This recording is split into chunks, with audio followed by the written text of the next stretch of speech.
ईसा के जन्म के 300 साल पहले हुण कबीले के लोगों ने चीन में कोहराम मचा रखा था। ध्यान रहे, जंगलों में रहने वाले हुणों के कबीलों ने चीन के राजाओं पर ताबड़तोड़ हमले करके अकूत अपार दौलत अपने कब्जे में ले ली। हुणों से परेशान होकर चीन के सम्राट शी हुआंग ने ईसा के जन्म के 245 साल पहले चीन की दीवार बना दी, जो आज भी विद्यमान है। इस दीवार के बन जाने के बाद हुणों का चीन में घुसना दूभर हो गया। इससे परेशान होकर हुणों ने पश्चिम की तरफ बढ़ना शुरू कर दिया। हुण लोग अत्यंत ही कट्टर, कड़क, असभ्य और बर्बर थे। लूटमार के द्वारा ही वे अपना जीवन निर्वाह करते थे। हुणों ने प्रचंड आंधी के समान पश्चिम की ओर बढ़ना शुरू किया और पश्चिम की युइसी जाति के लोगों पर अपनी जीत के झंडे गाड़े। ये युइसी जाति के लोग हुणों से डरकर सीर नदी के मैदानों की तरफ भागे। सीर नदी के इस इलाके में शकों का शासन था। युइसी जाति के लोगों ने इन शकों पर ताबड़तोड़ धावा बोला और शकों के राज्य को अपने कब्जे में ले लिया। ध्यान रहे, पहले हुणों ने युइसी जाति के लोगों के राज्यों को जीता, फिर इन युइसी जाति के लोगों ने शकों के राज्यों को जीता। यही समय था जब शकों की एक शाखा ने बैक्ट्रिया प्रदेश पर आक्रमण कर दिया और वहां के यवन राजा हेलियोक्लीज को टुकड़ों टुकड़ों में काट दिया। शक लोगों की जिस शाखा ने बैक्ट्रिया प्रदेश पर अपनी जीत के झंडे गाड़े थे, वही शाखा हिंदुकुश पार करते हुए भारत की तरफ बढ़ने लगी। भारत में घुसकर शकों ने पुष्प, कलावती और तक्षशिला प्रदेशों पर अत्यंत ही क्रूर तरीके से आक्रमण करते हुए इन पर अपना अधिकार स्थापित कर दिया। ईसा के जन्म के 72 साल पहले शकों के एक कट्टर राजा मोअस का जन्म हुआ। यही शकराज मोअस था जो क्रूरता का दूसरा नाम था। अपनी अत्यंत विनाशक सेना के साथ मोअस ने मथुरा, महाराष्ट्र, उज्जैन पर भयभीत करने वाला हमला किया। उज्जैन की जीत के बाद शकों ने शक संवत की शुरुआत की। तीनों लोकों के अधिपति महादेव शिव को मानने वाले ये शक संपूर्ण भारत पर अपनी विजय पताका फहराना चाहते थे।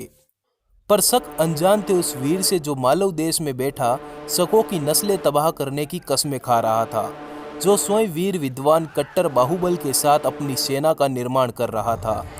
शकों की जड़ें हिला देने की कुव्वत रखने वाले उस देवतुल्य महामानव का नाम था वीर विराट सम्राट विक्रमादित्य उर्फ महाराज विक्रमसेन। कौन थे ये महावीर जिसे दुनिया ने विक्रमादित्य के नाम से नवाजा?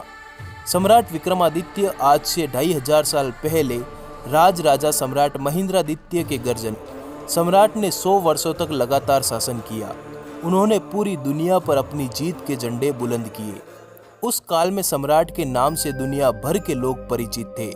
अपने समय के महान वीर योद्धा विक्रमसेन के सामने खड़े होने की ताकत दुनिया के किसी भी योद्धा के पास नहीं थी। विक्रमादित्य भारत की प्राचीन नगरी उज्जैन के राज सिंहासन पर बैठते थे। उन्होंने भारत भूमि से शकों का समूल नाश कर दिया था। अयोध्या के राजा प्रभु श्री राम के पद चिन्हों पर चलते हुए विक्रमसेन ने अपने राज्य में राम राज्य की स्थापना की। जब शकराज मोअस ने अपनी क्रूर सेना के साथ उज्जैन पर हमला किया, तो उस समय उज्जैन के राज सिंहासन पर सम्राट विक्रमादित्य के पिता महेंद्रादित्य का शासन था। शकों ने उज्जैन को जीतकर उज्जैन के राजा महेंद्रादित्य को बहुत अपमानित किया। इस समय सम्राट विक्रमादित्य छोटे थे। अपने पिता के अपमान का बदला लेने की आग उस नन्हे बालक के मन में भभक रही थी। विक्रमादित्य के बड़े भाई भर्तृहरि मालवा देश के राजा थे। भर्तृहरि ने 40 ईसा पूर्व अपना राज्य त्याग कर वैराग्य धारण करके हरिद्वार की तरफ निकल गए। अब सम्राट विक्रमादित्य भी बड़े हो चुके थे। एक सुगठित शरीर का स्वामी विक्रम एक महान योद्धा बन चुका था। धनुष, खड्ग, असी, त्रिशूल, परशु आदि शस्त्र विद्या में उनका कोई सानी नहीं था। यही समय था जब सम्राट विक्रमादित्य मालवा देश के राजा बने। राजा बनते ही सम्राट ने अपने राज्य के शकों की बस्तियों पर धमाधम धावे बोले। उन्होंने मालवा प्रदेश से शकों का समूल नाश कर दिया। इसी समय सम्राट विक्रमादित्य ने विक्रम संवत की शुरुआत करते हुए संपूर्ण भारत से शकों के समूल नाश की प्रतिज्ञा की। अब सम्राट विक्रमादित्य जंगलों की तरफ निकल पड़े। यहीं पर सम्राट ने जंगलों में रहने वाली जातियों को एकत्रित करके भैरव सेना का निर्माण किया। देश के कोने कोने में बने शिव मंदिरों में भैरव सेना के केंद्र बनाए गए। कहते हैं कि ये भैरव सेना काल का दूसरा रूप थी। हर तरह के युद्ध में माहिर ये भैरव सेना दुश्मनों के लिए मौत के समान थी। इस समय सम्राट विक्रमादित्य के पास विश्व की सबसे शक्तिशाली सेना थी, जो अपने अंतिम परिणाम में मात्र जीत ही चाहती थी। इसी सेना के साथ सम्राट विक्रमादित्य ने संपूर्ण भारत की भूमि को विदेशी शासकों से मुक्त कराने के लिए एक बृहत्तर अभियान चलाया। इसी समय उज्जैन के महाकुंभ का समय आया। संपूर्ण भारत की भैरव सेना उज्जैन पहुंची। महाकुंभ का स्नान होते ही ये भैरव सेना शकों पर काल बनकर टूट पड़ी। इस समय संपूर्ण भारत में 4 महाशक राजों का राज्य था। भैरव सेना ने इन चारों शक राजों को बंदी बनाकर सम्राट विक्रमादित्य के सामने उज्जैन लाया। यहीं पर इन शकों को समाप्त कर दिया गया। भैरव सेना ने संपूर्ण भारत में ऐसी विजयी पताका फहराई कि भारत के चप्पे चप्पे से शकों का नाश कर दिया गया। इन्हीं 40 से 50 वर्षों में राजा विक्रमसेन अखंड भारत पर एक छत्र शासन स्थापित करने वाले राजा विक्रमादित्य की उपाधि धारण की। अरब तक फैला था सम्राट विक्रमादित्य का शासन। महाराजा विक्रमादित्य का सविस्तार वर्णन भविष्य पुराण और स्कंद पुराण में मिलता है। विक्रमादित्य के बारे में प्राचीन अरब साहित्य में भी विस्तार से वर्णन मिलता है। उस वक्त उनका शासन अरब देश तक फैला था। दरअसल विक्रमादित्य का शासन अरब और मिस्र देश तक फैला था और संपूर्ण धरती के लोग उनके नाम से परिचित थे। इतिहासकारों के अनुसार उज्जैन के सम्राट विक्रमादित्य का राज्य भारतीय उपमहाद्वीप के अलावा ईरान, इराक और अरब देश में भी था।